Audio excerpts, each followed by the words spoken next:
âme et esprit.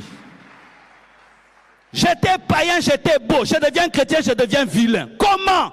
Corps, nzoto. Nzote baby. Et on prend le verset. Alors que l'homme extérieur s'est détruit, l'homme intérieur se renouvelle. C'est en cas de jeûne. C'est en cas de jeûne. Ce verset-là, c'est pour jeûner. Ce n'est pas que toute ma vie, mon corps est détruit parce que je suis devenu chrétien. Non! Soyez beau, soyez belle, sentez bon. La Bible dit, quand tu jeûnes, parfume-toi. Parfume-toi. Parfum, c'est le corps. C'est le corps. Jésus, on lui a mis le parfum, il n'a pas refusé. Il a dit, c'est pour ma sépulture. Il a aimé le parfum. Et ce parfum, il était extraordinaire. Il a rempli toute la maison. Mais toi, ton voisin ne sent même pas le parfum. Oh, donne-moi la main, hein. Le corps est important. Le corps est important. Je prêche 3 cultes le dimanche. Pourquoi? Je suis en bonne santé. 20 prédications au mois d'août. Et je continue équilibre. Pourquoi? Je suis en bonne santé. Toute la journée, j'étais ici. Juste la nuit. Dormi à 0 heure. Réveillé à 4 heures. Je prêche comme je prêche. Pourquoi? J'ai un bon cœur. Le corps, ce n'est pas seulement l'onction. C'est le corps.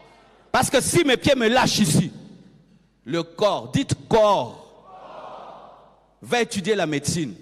Va maîtriser le corps.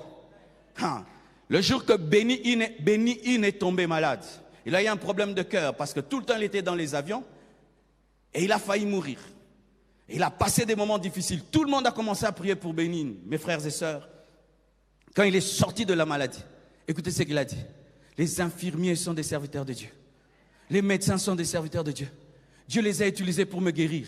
Benny In qui fait marcher les paralytiques n'a pas été guéri par imposition de main. Il a été guéri par les tonga. Il a été guéri par les aiguilles, il a été guéri par des médicaments et même par des païens, mais qui ont l'intelligence du corps que Dieu leur a donné. Tu penses qu'on va ouvrir un hôpital, on va chercher ceux qui ont les dons de guérison? On va chercher quelqu'un qui a les dons de guérison. Toi qui as les dons de guérison, croisade d'évangélisation. Mais pour ce qui est l'hôpital, c'est quelqu'un qui a étudié la chirurgie, qui a étudié le cerveau, qui a étudié le corps, qui a étudié l'homme. Qui a étudié l'homme. Tout le monde théologie. Ce n'est pas tout le monde qui est appelé à étudier la théologie. Allez étudier autre chose aussi. Des églises, des pasteurs. Surtout au Congo. Trop de pasteurs.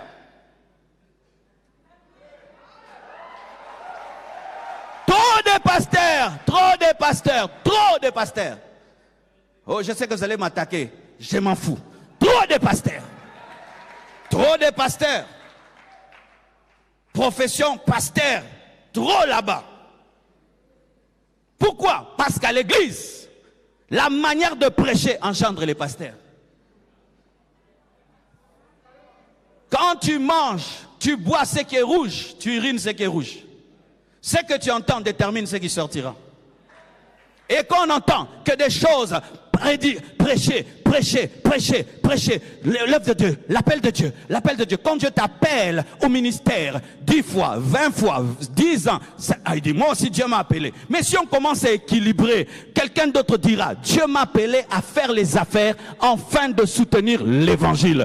Dieu m'a appelé à devenir président afin de soutenir l'évangile. Pourquoi? La foi vient de ce qu'on entend. Le genre d'enseignement détermine le genre de disciples.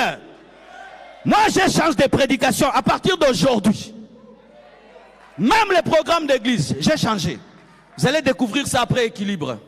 On aura des cultes des politiciens. Oui, culte des politiciens. Seulement, culte des appelés au séminaire. Culte des politiciens. On vous enseigne comment on gère, comment on organise, comment. Oui. Donne-moi la main, je vais t'expliquer. Culte, on vient à l'église un vendredi. Vous savez ce qu'il y aura? Chacun qui fait quelque chose met sa table dans l'église. Présente-nous ce que tu fais dans la vie. Moi, je vends ceci. Moi, j'achète ceci. Oh, frère, mais toi, tu as une boulangerie, mais moi, je vends la farine. Coopération. Désormais, j'achèterai chez toi et toi tu vendras. Et 55 50, on parle trop de la dîme à l'église. Parlez du travail qui engendre la dîme. Dîme. Nakozwa mbongo ya dîme, wapi. En français, tout le temps, la dîme. Où aurais-je l'argent pour payer cette dîme? Si je ne travaille pas. La dîme, c'est le 1/10 de ton salaire. Je n'ai pas de salaire. C'est le 1/10 de ton bénéfice. Je ne connais même pas c'est quoi un bénéfice. C'est qui ne donne pas la dîme. Vous êtes pauvre. J'ai l'intention. Mais je n'ai pas la possibilité. 10 ans, tu m'enseignes la dîme. Mais tu ne m'as jamais enseigné le travail. Je me répands. Moi-même, je me répands. Que Dieu me pardonne et pardonnez-moi. Je profite de la vie que Dieu me donne pour changer la manière de prêcher. On ne peut pas être dans un pays comme celui-ci et prêcher comme si on est dans un autre pays là qui a tout. D'ailleurs, là où il y a tout, l'évangile est équilibré. Ici, c'est déséquilibré alors qu'il n'y a rien. Regardez plein de gens comme on est là. Combien de voitures dehors?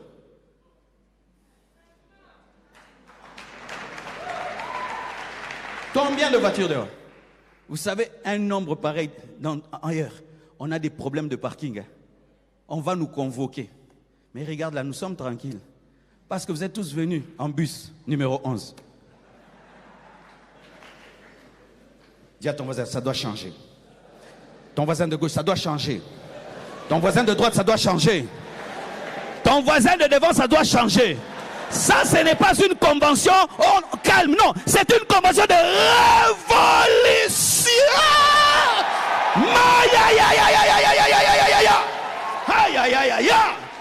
Frère, j'ai hâte de finir cette convention pour commencer ce que je dois commencer.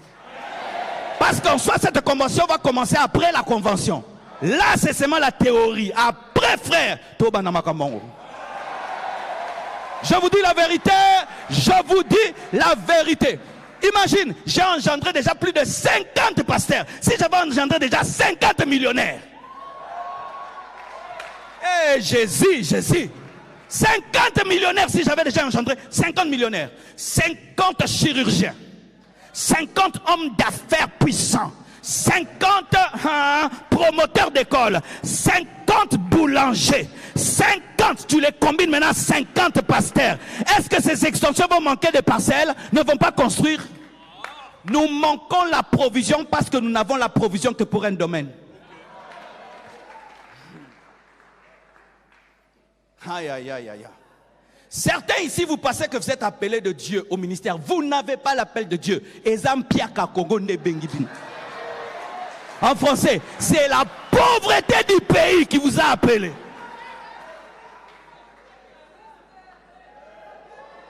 Je peux démontrer ça? Je vais démontrer. Dieu n'appelle que les jeunes. Hein? Dieu, lui, quand il appelle que les jeunes. Mais pourquoi ce ne sont que les jeunes? Parce que le jeune n'a rien. Mais les papas, il travaille, il a maison, tout. Vous entendez que Dieu m'a dit de tout abandonner? Rarement, non?